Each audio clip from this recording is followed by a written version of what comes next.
Hi friends, நான் Tamilarasan. Break out ட்ரேடிங்னா என்ன? So நீங்கள் இப்போ ரேண்டமாக ஒரு ஷேரை வந்து ஓப்பன் பண்ணி பாருங்க. அந்த சார்ட்டை பார்க்கும்போது ஒரு குறிப்பிட்ட லெவல் வரைக்கும் பார்த்தீங்கன்னா ஒரு மந்தமான ஒரு ப்ரைஸ் ஃப்ளக்சுவேஷன் இருந்திருக்கும். அதாவது அப் டவுன் வந்து இருந்திருக்கும். பட் குறிப்பிட்ட ஸ்டேஜுக்கு மேலே பார்த்தீங்க அப்படின்னா ஒன்று சர்ன்னு ராக்கெட் ஸ்பீடில் மேலே போயிருக்கும், இல்லை அப்படின்னா கீழே வந்து. ஸோ ஆக்சுவலாக இந்த இடத்துல என்ன நடக்குதுன்னா பிரேக் அவுட் நடக்குது. ஓகேவா? நிறைய பேருக்கு தெரியாம மாட்டிக்கிற இடமும் இதுதான். இதுல நீங்க பண்ணக்கூடிய ஒரு சின்ன தப்பு 90% ஷேர் எக்ஸ்பீரியன்ஸை வந்து ரொம்ப மோசமா காமிச்சிடும். ஓகே, ஸோ இந்த 90% ட்ரேட்ஸ் நீங்க லாஸ் பண்றதுக்கான காரணம் தவறா நீங்க இந்த பிரேக் அவுட் ட்ரேடிங் பண்றதுனாலையும் அண்ட் தென் ரேண்டமான ஒரு கிரீடினஸ்ல நீங்க ஒரு ஸ்டாக்ல என்டர் ஆகிறதுனால தான். ஸோ இந்த பிரேக் அவுட் ட்ரேடிங்கோடைய அட்வான்டேஜஸ் டிஸ்அட்வான்டேஜஸ் என்ன, எந்த இடத்துல எப்படி என்ட்ரி எடுக்கணும், நம்ம காமனா பண்ணக்கூடிய மிஸ்டேக்ஸ்க்கு என்ன, நம்ம பண்ற மிஸ்டேக்கை விட்டுட்டு எப்படி நம்ம ஸ்ட்ரிக்டா வந்து ஃபாலோ பண்ணி நல்ல ரிட்டர்ன்ஸ் எடுக்கிறோம் அப்படின்றத இந்த ஒரு வீடியோல டீச் பண்ண போறேன். So welcome to Stock Hub YouTube channel. நம்மளுடைய ஷேர் மார்க்கெட் கோர்சஸ்ல பாத்தீங்கன்னா இன்னைக்கு 53வது சாப்டர். நம்ம சேனலுக்கு முதல் முறை வரீங்கன்னா மறக்காம பாஸ் பண்ணிட்டு ப்ரீவியஸ் வீடியோ போய் பாருங்க. அந்த வீடியோல தான் உங்களுக்கு உண்மையான சைக்காலஜிக்கல் கான்செப்ட் புரியும். பிகாஸ் அந்த course psychological concept plus trading கான்செப்டை உள்ளடக்கியது. Okay friends, first break out ட்ரேடிங்னா என்னன்னு பார்ப்போம். பிரேக் அவுட் ட்ரேடிங் ஃப்ரெண்ட்ஸ், இப்போ பாருங்க, ஒரு ஷேரோடைய பிரைஸுக்கு ஒரு சப்போர்ட் ஏரியா ஒரு ரெசிஸ்டன்ட் ஏரியா இருக்கும். இதை நீங்க காமனா இந்த சார்ட்டை வந்து ஜூம் அவுட் பண்ணாலே தெரியும். குறிப்பிட்ட பிரைஸ்ல வந்து பிரைஸஸ் டச் பண்ணி கீழே போறத பார்த்துருப்பீங்க. இதுக்கு வந்து ப்ரீவியஸ் வீடியோஸ்ல நான் வந்து இந்த ட்ரேடிங் டூல்ஸோட கான்செப்ட் சொல்லியிருப்பேன். And then price rejection concept and value of real stock and basis of stocks, இந்த 4 கான்செப்டும் பார்த்தவங்களுக்கு இதை வந்து எக்ஸ்பிளைன் பண்ண வேண்டிய அவசியமே கிடையாது. ஸோ பார்க்காதவங்க போய் பார்த்துட்டு வாங்க. ஓகே ஃப்ரெண்ட்ஸ், இந்த இடத்துல வந்து அந்த கான்செப்ட் உங்களுக்கு தெரிஞ்சிருந்தது அப்படின்னா பிரைஸ் எப்படி மூவ் ஆகுதுன்னு தெரிஞ்சிருக்கும். ஸோ பாத் டூல், ட்ரேடிங் டூல்ஸ்ல வர்ற பாத் டூல், அந்த கனெக்டர்ஸை பயன்படுத்தி நம்ம வந்து ஈஸியா அந்த சேனல் வந்து வரைஞ்சிருவோம். இந்த இடத்துல ஒரு பிரேக் அவுட் இல்லை நீங்க பிரேக் அவுட் நடக்க வாய்ப்பு இருக்கு. ஸோ இந்த இடத்துல காமனா என்ன நடக்குது, பிரேக் அவுட்டை தவிர்த்த காமனான விஷயம் என்னன்னு பார்த்தோம்னா சப்போர்ட் அண்ட் ரெசிஸ்டன்ஸ். பிரைஸ் இப்படி கீழே வந்து இங்க சப்போர்ட் எடுக்குது, பிரைஸ் மேல போய் இந்த ரெசிஸ்டன்ஸ் டெஸ்ட் பண்ணுது. ஸோ இந்த ஒரு பிரைஸ் இந்த ஸ்டாக்கோடைய புக் வேல்யூவின் படி சப்போர்ட்டையும் உடைக்க முடியாம ரெசிஸ்டன்டையும் உடைக்க முடியாம குண்டு சட்டியில குதிரை ஓட்டிட்டு இருக்கு. ஸோ அந்த குண்டு சட்டி உடஞ்சு குதிரை ஓடுற இடம் தான் பிரேக் அவுட் ஏரியா. இந்த இடத்துல ரெசிஸ்டன்ட்ல என்னென்ன இருக்கும், செல்லிங் ப்ரெஷர் அதிகமா இருக்கும் அண்ட் மார்க்கெட் பார்ட்டிசிபென்ட்ஸ் அதிகமான ஒரு வால்யூம்ல ட்ரேட் வந்து பண்ணுவாங்க. அந்த பிரைஸை மேல கொண்டு போகிறதுக்கு சில பேரும் அந்த பிரைஸை மேல இருந்து கீழே தள்ளுறதுக்கு சில பேரும் இருப்பாங்க. இது ஏன் நடக்குதுன்னா பையர்ஸுக்கு சப்போர்ட்ல வாங்கி ரெசிஸ்டன்ட்ல வித்தாதான் லாபம். செல்லர்ஸ்க்கு, அதாவது பியர் ட்ரேடிங் பண்றவங்களுக்கு ரெசிஸ்டன்ட்ல செல் பண்ணி சப்போர்ட்ல பை பண்ணாதான் லாபம். ஒருத்தர் என்ன பண்ணுவாருன்னா 10 ரூபால வாங்கி 20 ரூபால செல் பண்ணுவாரு. இன்னொருத்தர் 20 ரூபால செல் பண்ணி விட்டு 10 ரூபால மறுபடியும் வாங்கி மீண்டும் 20 ரூபால செல் பண்ணுவாரு. ஸோ இந்த நேரத்துல வந்து பையர்ஸ்க்கு 10 ரூபா லாபமும், செல்லிங் பண்றவங்களுக்கு இங்கிருந்து இது வரைக்கும் மினிமம் 10ம், இங்கிருந்து அவங்க 15லயும் வாங்கலாம், 20லயும் வாங்கலாம். ஸோ இந்த மாதிரி பார்க்கும்போது அவங்களுடைய ரிஸ்க்கு ஏற்ற மாதிரி ரிவார்டும் கிடைக்குது. ஸோ இந்த கான்செப்ட் படி பியர்ஸுக்கு அதிகமான மார்ஜின் இருக்கிற மாதிரி தெரிஞ்சாலும் ஸ்விங் ட்ரேடிங் பண்ணும்போது இந்த பியர்ஸுக்கு வந்து வேலையே கிடையாது. பியர்ஸுக்கு புல்ஸுக்கு மட்டும்தான் வேலை இருக்கும். ஏன்னா ஆப்ஷன் ட்ரேடிங் பண்றவங்க மட்டும்தான் பியர்ல வந்து வாங்குவாங்க. ஸ்விங் ட்ரேடிங் பண்றவங்க என்ன பண்ணுவாங்கன்னா ரெசிஸ்டன்ட்ல அதிகமா செல் பண்றது மூலமா பிரைஸ் கீழே வரும். ஸோ ஆட்டோமேட்டிக்கா பிரைஸ் கீழே வந்ததுக்கு அப்புறம் மீண்டும் வந்து வாங்குவாங்க. ஸோ இப்படிதான் வந்து செல் அண்ட் பையிங் வந்து ஸ்விங் ட்ரேடிங் பண்ண முடியும்.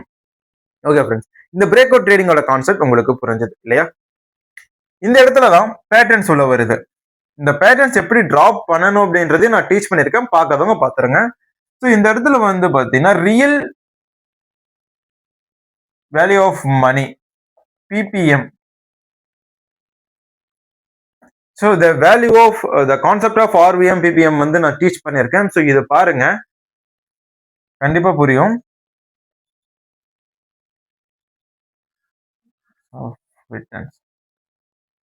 இப்போ ஒரு பேட்டர்ன் நடக்குதுன்னு வச்சுக்கோங்களேன், கேண்டில்ஸ்டிக்ஸ் வச்சு ஒரு பேட்டர்ன் வச்சு அந்த பேட்டர்ன் பிரேக் அவுட் வந்து நடக்குது.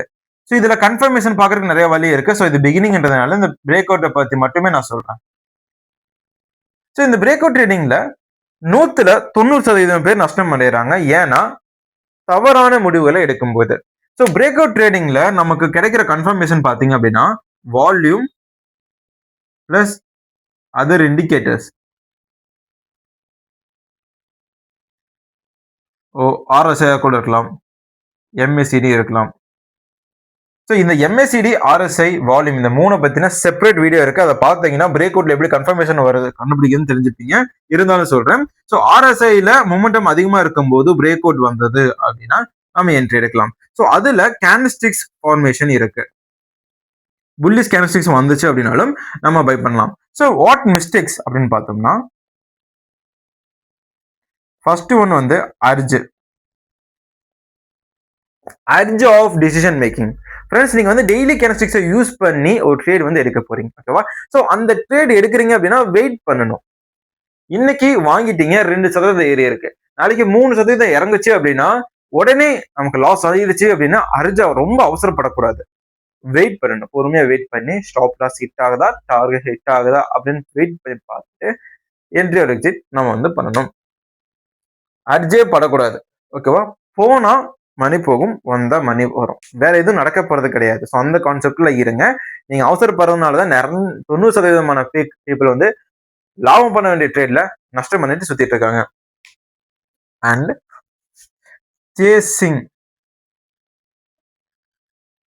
சேசிங் வந்து பிகினர்ஸ் பண்ற தப்பு. இப்போ அசோக் லேலாண்ட் ஷேர் வந்து கடந்த 64 நாட்கள்ல 24% ரிட்டர்ன்ஸ் வந்து கொடுத்துருக்கு. இன்னிலிருந்து அது நல்லா உயர போகுது. ஆக்சுவலா பேட்டர்ன்ஸ் அப்படி இருக்கு. பட் இந்த இடத்துல கன்ஃபர்மேஷன் இருக்கு. அது தெரிஞ்சோ தெரியாமலே புதுசா ஒரு என்ட்ரி எடுக்கிறவரு என்ட்ரி எடுத்து இந்த ரன்னிங் மார்க்கெட்ல பிரைஸ் வந்து இப்படி இருக்குன்னா இந்த இடத்துல பை பண்றாரு. இங்கிருந்து போகும், ஒரு 10% லாபம் வரும். ஸோ பிகினர் வந்து இங்க வாங்கி இங்க செல் பண்றாருன்னா 10% லாபம் வந்துருச்சு. பட் இதுவே எல்லா ஷேர்லையும் நடக்குமா? நடக்காது. 100க்கு 80% ஷேர்ஸ் இந்த மாதிரியான ரன்னிங்ல இருந்து டக்குன்னு கீழே விடுகும், எந்த விதமான சிக்னலும் கொடுக்காம கூட விடுகும். ஸோ அது சில டெக்னிக்கல்ஸ் வச்சு நம்ம கண்டுபிடிச்சலாம். பட் பிகினரால அதை கண்டுபிடிக்க முடியாது. ஸோ தெரிஞ்சோ தெரியாமலையோ அசோக் லேலாண்ட்ல லாபம் பண்ண காசை விட அதிகமா ரேண்டமான ஷேர்ஸ்ல விட்டுருவாங்க, ஓகேவா? ஸோ சேஸ் பண்றதை விட்டுறணும். ஸோ இந்த சொன்ன இல்லைங்களா, இந்த மெத்தட் வந்து சேசிங் மெத்தட். நல்ல உயர்ந்து கொண்டிருக்கிற ஷேர்ஸ்ல வந்து பணத்தை போட்டு அந்த பிரைஸை சேஸ் பண்றது. ஸோ அப்படி பண்ணும்போது அர்ஜும் அதிகமாகும், ஃபியரும் அதிகமாகும். Avoid long candles. So long கேண்டில்ஸை பொறுத்த வரைக்கும் அதிகமான வால்யூமும் அதிகமான பர்சன்டேஜும் ரொம்ப ஒரு ஸ்ட்ரென்த்னஸ் ஜாஸ்தியா இருக்கும். ஏன்னா கேண்டில்ஸ்டிக்ஸோட பாடி பார்த்தீங்கன்னா எவ்வளோக்கு எவ்வளோ க்ளோஸ்டா நல்லா இருக்கோ அந்த அளவுக்கு அது வந்து ஸ்ட்ரென்த்தா இருக்குன்னு அர்த்தம். பட் இது வந்து லாங் கேண்டில்ஸ்க்கு பொருந்தாது, பிகினர்ஸ்க்கு தெரியாது. இன்ஸ்டாகிராம்ல யூடியூப்ல பார்த்துட்டு அப்பாடி இவ்வளவு பெரிய கேண்டில் வந்திருக்கு, புல்லி ஸ்மார்ட் போஸோ எடுக்கிறோம், லாபம் பண்றோம் அப்படின்னு நின்றுடுவாங்க.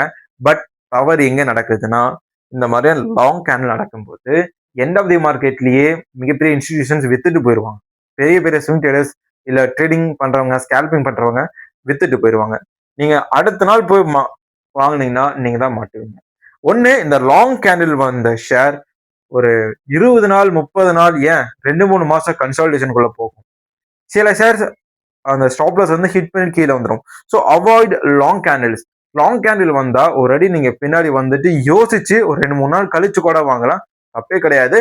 பட் லாங் கேண்டில் வந்தோடனே போய் வாங்காதீங்க. ஏன்னா ஸ்டாப் லாஸ் ரொம்ப ஹிட் ஆயிடுச்சு. நான் ரிஸ்க் ரிவார்ட் ரேஷியோ வந்து டீச் பண்ணும்போது சொல்லியிருப்பேன், உங்களுக்கு வந்து மினிமம் 1:2, 1:3, 1:4 அந்த மாதிரி இருக்கணும். அந்த மாதிரி ரிஸ்க் ரிவார்ட் ரேஷியோ இருக்கிற பங்குகளை தான் நீங்க வந்து முதலீடு பண்ணணும். அது ஏன்னு கேட்டீங்கன்னா, இப்போ லாங் கேண்டில் வரும்போது அதோடைய லாபம் வந்து, அதாவது அந்த கேண்டிலுடைய ஹைட் வந்து 15% இருக்கும். ஸோ அப்போ ஸ்டாப் லாஸ் எவ்வளவு இருக்கும்?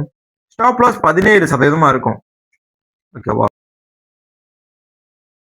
நீங்க யோசிக்க வேண்டியது 15 ரூபாயில இருக்கு, 10 ரூபாயில இருந்து 15 ரூபாய் போயிடுச்சு, 100 ரூபாயில இருந்து 115 போயிடுச்சு, ஓகேவா? ஸோ இந்த இடத்துல 15% உயர்ந்திருக்கு. பட் இது திருப்பி கீழே வரும்போது 17% ஸ்டாப் லாஸ். ஸோ இந்த பங்குல இருந்து நீங்க லாபம் சம்பாதிக்கிறதெல்லாம் வேற, அதுதான் அடுத்த ஸ்டேஜ். பட் ரிஸ்க் பாருங்களேன், ரிஸ்க் வந்து 17%. ஸோ இந்த ரிஸ்க் நமக்கு தேவையே கிடையாது. இவ்வளவு பெரிய ரிஸ்க் எடுக்கிறதுக்கு பதிலா நம்ம 3% ஸ்டாப் லாஸ் இருக்கிற பங்குகளை முதலீடு பண்ணிட்டு நல்ல லாபம் பார்த்துட்டு போயிடலாம். ஸோ இந்த மாதிரி லாங் கேண்டில்ஸை நம்ம அவாய்ட் வந்து பண்ணணும். ஸோ என்ன பண்ணணும், டூஸ் என்னன்னு பார்த்தோம்னா ப்ராப்பர் அனாலிசிஸ். ப்ராப்பர் அனாலிசிஸ் எப்படி பண்ணணும் அப்படின்னு பார்த்துருக்கோம். ப்ராக்டிசிங் ட்ரேடிங் டூல்ஸ், இந்த ரெண்டுமே நம்ம பண்ணணும். ட்ரேடிங் டூல்ஸை ஒழுங்காக ப்ராக்டிஸ் பண்ணாலே நீங்க ப்ராப்பர் அனாலிசிஸ் பண்ண ரெடி ஆயிருவீங்க. அப்புறம் கன்ஃபர்மேஷன் பார்க்க தெரியலனா அதை கத்துக்கிட்டு பாருங்க. நம்ம அடுத்தடுத்த வீடியோல கன்ஃபர்மேஷன் எந்தெந்த மாதிரியான பார்க்கலாம், எந்தெந்த வகையான பேட்டர்ன் பிரேக் அவுட் இருக்குன்னு எல்லாத்தையும் நம்ம பார்க்க போறோம். ஸோ ரொம்ப யூஸ்ஃபுல்லா இருக்கும். சப்ஸ்கிரைப் பண்ணி வச்சுக்கோங்க. தேங்க்ஸ் ஃபார் வாட்சிங். டாடா, பை.